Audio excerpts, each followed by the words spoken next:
រាត្រីបានជួបថ្លៃគូសង្សារនាងគឺជាវាសនាដែលបានសាងពីពុពេចិនសុំគាល់ថាអស់ខ្វល់លែងរីរីមកមិនបាយចិនទេមេចូលចងចាំមុនដូចនាវីសតាមេតាបននាំទៅឆ្ងាយព្រោះរូបអូនសោភាមានលក្ខណៈសែនឆាតឆាយអូនអើយបងសប្បាយព្រួងបងបានតែប៉ុនលោកដូចបំណងមកធ្វើជាគូក្រលោកគ្រាអវសា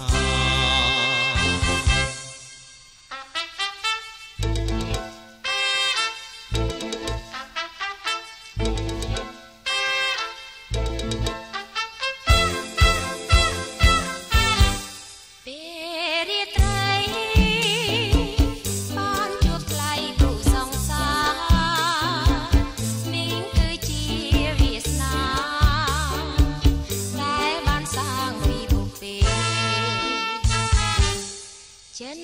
សំផថាអស់ខ្វល់លែងរីរេ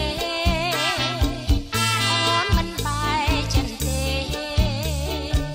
ប្រស្នេហ៍ចូលចងចាំ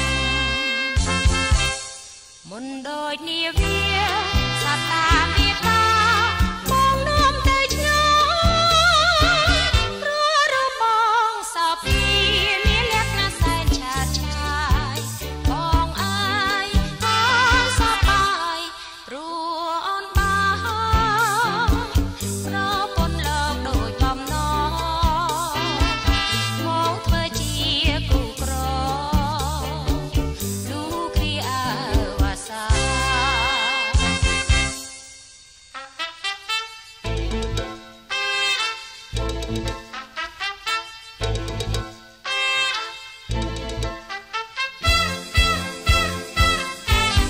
ពេលរាត្រី